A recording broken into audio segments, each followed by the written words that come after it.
સુરત શહેરમાં આરટીઓની ધીમી કામગીરીથી ડીલરો ભારે મુશ્કેલીઓમાં. સુરત શહેરની આરટીઓની કામગીરીથી 700 થી 800 ડીલરોને ભારે મુશ્કેલીઓનો સામનો કરવો પડી રહ્યો છે. છેલ્લા 1 મહિનાથી આરટીઓનું સોફ્ટવેર બંધ રહેતા હાલાકીનો સામનો કરવો પડી રહ્યો છે. ગાડી ટ્રાન્સફર તેમજ લોન ટ્રાન્સફર તથા લોન બંધ કરવાની કામગીરી વિલંબ થતા ડીલરોની સાથે લોકો પણ મુશ્કેલીઓમાં. 7 દિવસમાં થનારી ફેલસેલની કામગીરી છેલ્લા 1 મહિનામાં પણ પૂર્ણ ન થતા ડીલરો ભારે નારાજ. આરટીઓ તરફથી કોઈ સંતોષપૂર્વક જવાબ આપવામાં આવતો નથી તેવા આક્ષેપો કરવામાં આવ્યા. આવનારા દિવસોમાં નાયબ મુખ્યમંત્રી તેમજ પરિવહન મંત્રીને રજૂઆત કરવાની ચીમકી લોકો દ્વારા આપવામાં આવી. Bureau report, daily India TV, Surat. મારું નામ જતીન કુમુદચંદ્ર જરીવાલા અને હું સ્થાનિક છું અહીંયાનો. અને સુરત આરટીઓ પર ભેગા એટલા માટે થયા છે કે ડીલરોને જે પ્રોબ્લેમ ચાલી રહેલી છે કે છેલ્લા 1 મહિનાથી સોફ્ટવેર એ લોકોનું બંધ છે અને સોફ્ટવેરમાં શું અપડેટ કરે છે તેનો કોઈ ખુલાસો થતો નથી.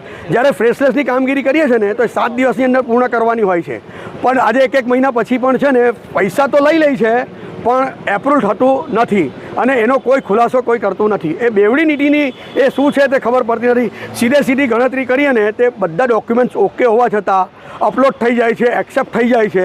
એનો મતલબ કે સિસ્ટમ જ્યારે એક્સેપ્ટ કરતું હોય કોઈ વસ્તુ તો એ ઓકે જ હોય છે. તો એ ઓકે હોવા છતાં બી જે કેમ એપ્રુવ નથી થતું એનો કોઈ ખુલાસો મળતો નથી. આજે 1 મહિનો થઈ ગયો કે 1 મહિનાથી બી ઉપર વધુનો સમય થઈ ગયો છે, તે છતાં કોઈ જવાબ મળતો નથી. આરટીઓ તરફથી શું જવાબ આપવામાં આવે? આરટીઓ પરથી જવાબ તો કોઈ આપવામાં આવતું નથી.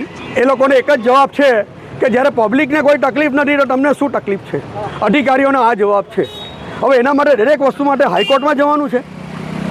અને જ્યારે તમે જો કોઈ વસ્તુની જવાબદારી લેતા હોય કે તમે કોઈ સર્ક્યુલર પર કામ કરતા હોય તો સર્ક્યુલર પ્રમાણે કહો નહીં તો પબ્લિક એના માટે બી તૈયાર છે. કારણ કે સુરતનું પબ્લિક તો હંમેશા તૈયાર જ છે કોઈ પણ વસ્તુ માટે, પણ સર્ક્યુલર પણ બતાવતા નથી. અને કોઈ વસ્તુ બતાવો છો તમે પેનલ્ટી લેવો છો, જ્યારે 3 વ્હીલરની અંદર હાઈકોર્ટે ના કીધું છે 1 દિવસથી 50 રૂપિયા લખે પેનલ્ટી લેવાની નથી, એ તદ્દન ગેરવ્યાજબી છે. જ્યારે હાઈકોર્ટ આ વસ્તુ કહી રહી છે તે છતાં સુરત આરટીઓ હજુ બી પેનલ્ટી લે છે કે 18 વર્ષે આરટીઓ પેનલ્ટી લે છે તો એ હાઈકોર્ટની ઉપર છે.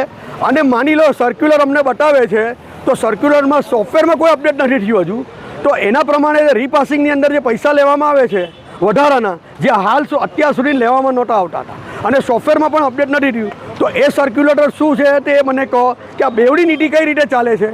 લેવાનું હોય તો લાલા અને દેવાનું હોય તો નાના. આ બેવડી નીતિ મને ખબર પડતી નથી.